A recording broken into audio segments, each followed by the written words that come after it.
Can, Allah'ın huzurunda, Muhammed'in dergahında, Ali'nin divanında ne suç işledin?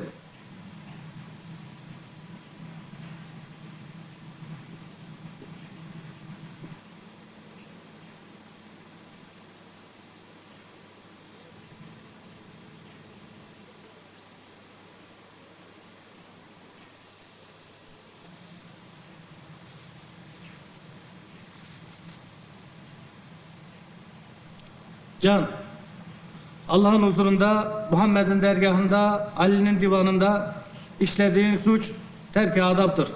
Cemimize, cemaatimize, yolumuza, erkanımıza uymamakta. Ağlattığın varsa güldürene kadar, döktüğün varsa doldurana kadar, incitmiş olduğun insanların rızalığını alıncaya kadar cemde cemaatte yerin yoktur.